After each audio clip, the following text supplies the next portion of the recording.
29 March রবিবার সকাল পর্যন্ত ইরান যুদ্ধের আপডেট খবর বা সর্বশেষ খবর উপস্থাপন করছি আমি জাকির হোসেন শেখ আর ক্যামেরায় জিশান আলী শেখ। আজকের খবরে ভারতীয় সময়ে 29 মার্চ 2026 রবিবার সকাল পর্যন্ত ইরান ইসরায়েল আমেরিকার সংঘাতের সর্বশেষ কমবেশি সমস্ত খবরই থাকছে নিউজ নির্ভীকের আজকের এই বিশেষ পর্বে।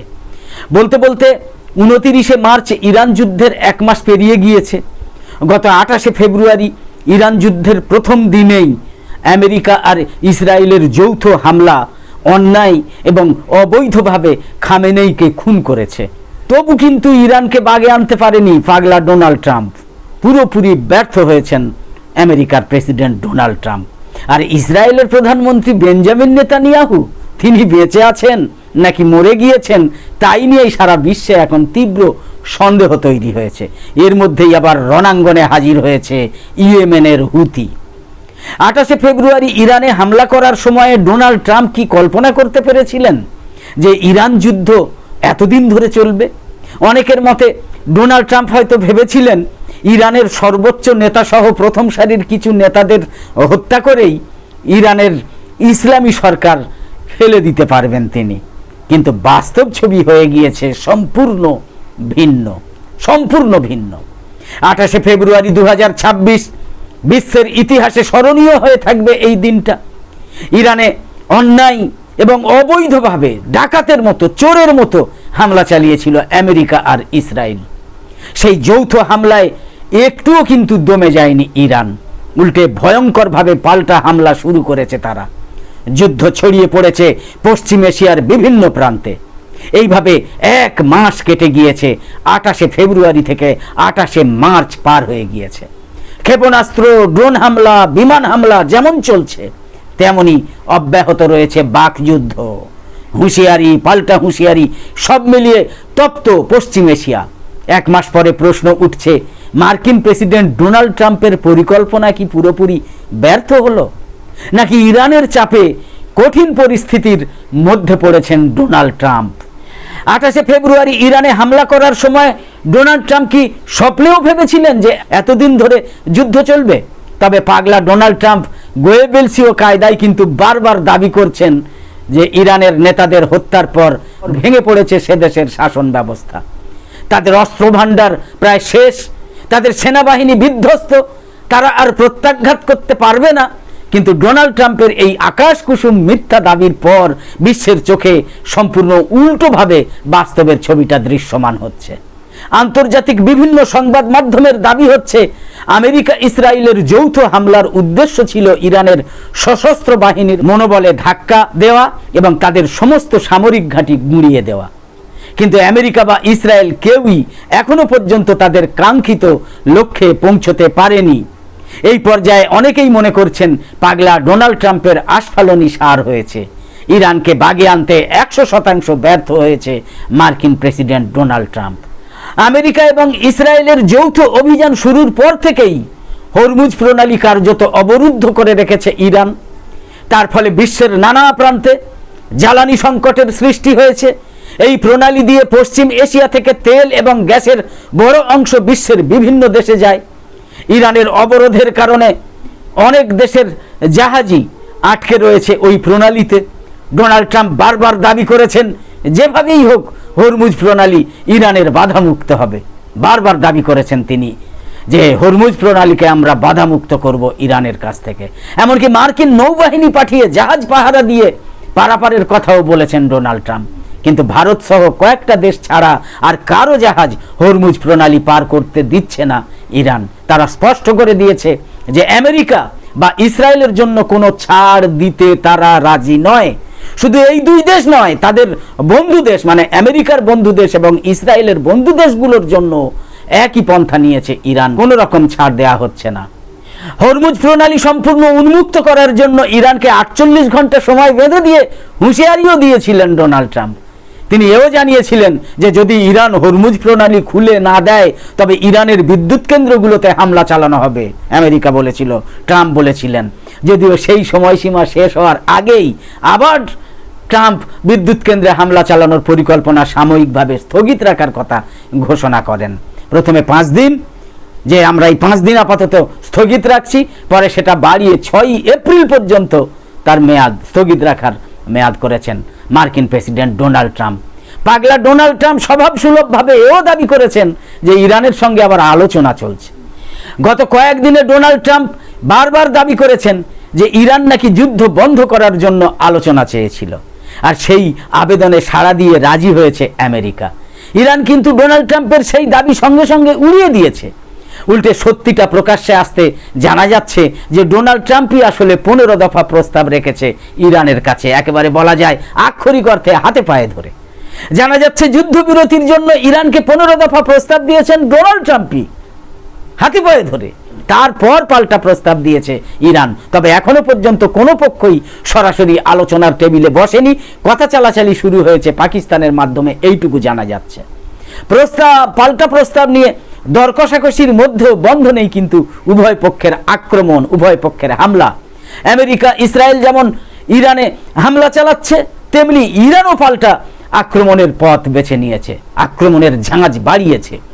ভারতীয় সময় শনিবার সকাল থেকেই পশ্চিম এশিয়ার বিভিন্ন প্রান্তে একের পর এক বিমান হামলা চালিয়েছে ইরান। সৌদি আরবের প্রিন্স সুলতান বিমান ঘাঁটিতে পরপর ক্ষেপণাস্ত্র হামলা চালিয়েছে ইরান। কুয়েত বিমানবন্দরে নতুন করে ড্রোন হামলাও চালিয়েছে তেহরান। তার মধ্যেই আবার রণাঙ্গনে হাজির হয়েছে ইরান সমর্থিত আর এক সশস্ত্র গোষ্ঠী ইয়েমেনের হুথি।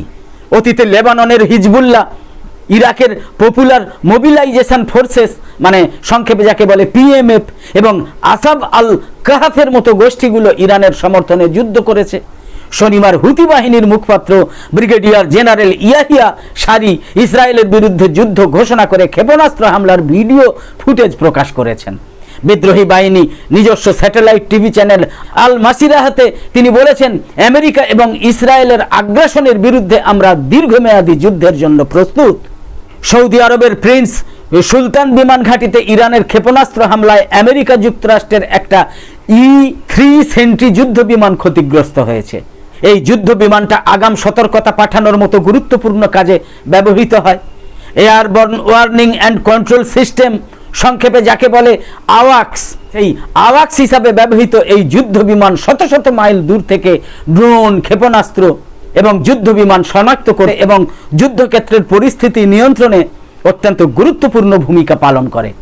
শুক্রবারের ইরানের এই হামলায় 12 জন মার্কিন সেনা সদস্য আহত হয়েছেন। তাদের মধ্যে 2 জনের অবস্থা গুরুতর। অবশ্য আহত সেনার সংখ্যা 15 জন বলে জানিয়েছে আল জাজিরা সংবাদ মাধ্যম। ইরানের ক্ষেপণাস্ত্রের আঘাতে ইসরায়েলের আকাশ প্রতিরক্ষা ব্যবস্থা কি সত্যি সত্যি ভেঙে পড়ছে, ভেঙে পড়েছে? প্রশ্ন তুলেছে ওয়াশিংটন পোস্ট। আমি বলছি না, আমরা বলছি না, ওয়াশিংটন পোস্ট, আমেরিকার বিখ্যাত সংবাদ মাধ্যম, সংবাদ পত্রিকা ওয়াশিংটন পোস্ট এই প্রশ্ন তুলেছে। ইসরায়েলের অত্যাধুনিক আকাশ প্রতিরক্ষা ব্যবস্থার উপর যাদের অগাধ আস্থা ছিল, সত্যিই এখন সেই আস্থা টলে গিয়েছে, পুরোপুরি টলে গিয়েছে।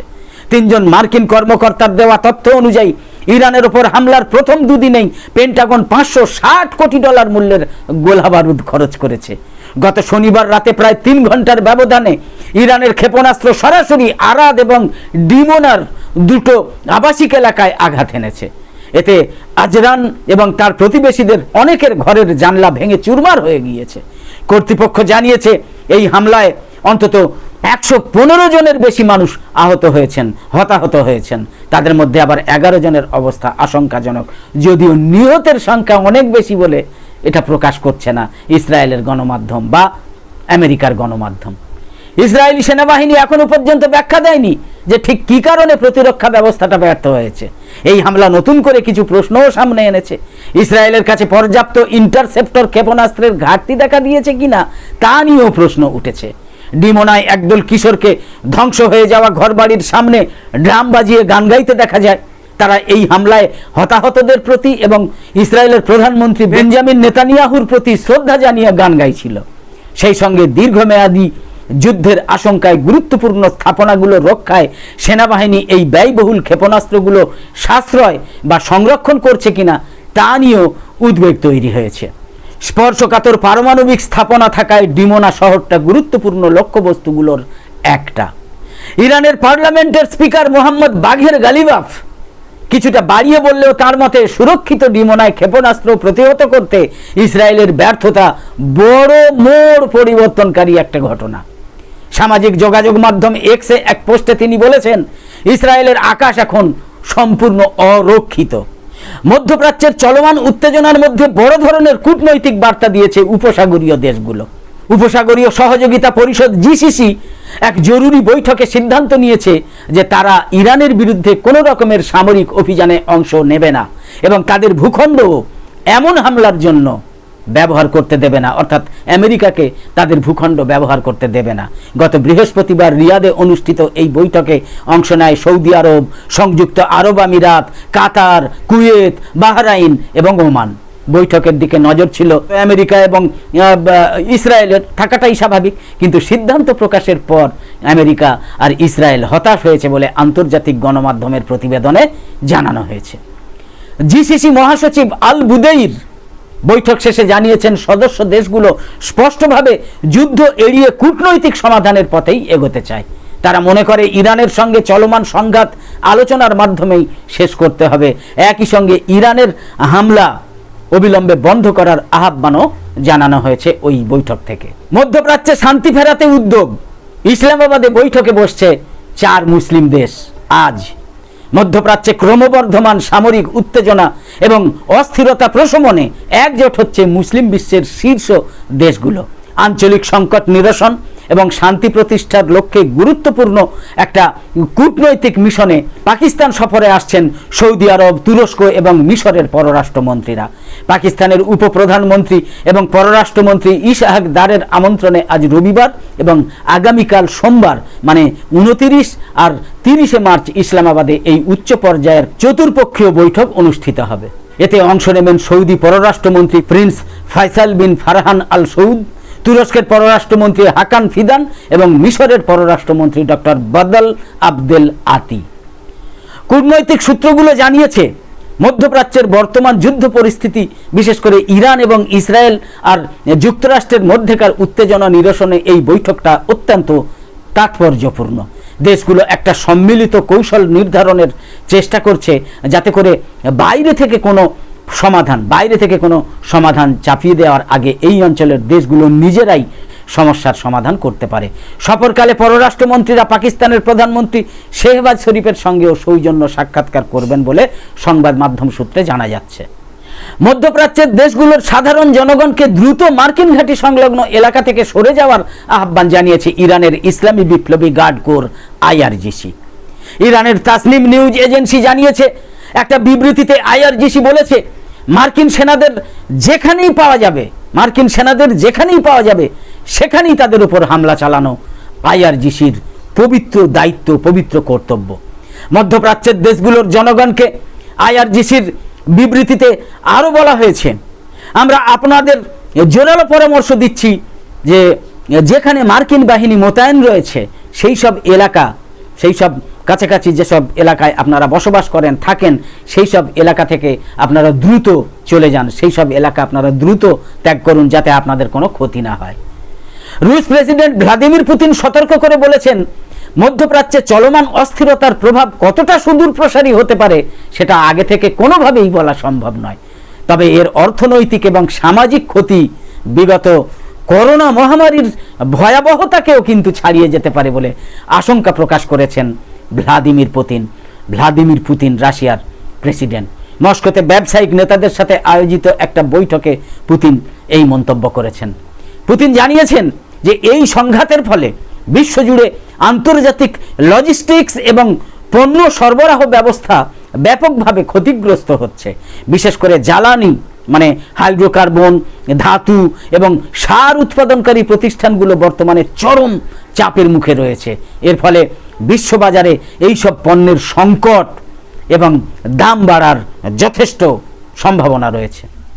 একদম শেষে বলি, আমাদের আজকের এই ভিডিওর বিষয়বস্তু ভালো লেগে থাকলে এই রকম আরও ভিডিও দেখার জন্য ইউটিউবে নোটিফিকেশান পেতে সাবস্ক্রাইব করে পাশের বেল আইকন অন করে অল সিলেক্ট করে রাখুন। আর ফেসবুকে ফলো করে আমাদের আরও নতুন নতুন ভিডিও বানাতে এবং লাইভ সম্প্রচারে উৎসাহিত করতে। কদিন লাইভ সম্প্রচারে আসতে পারছি না সময়ের অভাবে, তো যাই হোক সেই লাইভ সম্প্রচারে উৎসাহিত করতে লাইক, কমেন্ট এবং বেশি বেশি শেয়ার করে সঙ্গে থাকুন। তো আপাতত শেষ করছি, কামনা করি সকলে সবসময় খুব ভালো এবং সুস্থ থাকুন, সাবধানে থাকুন। ধন্যবাদ।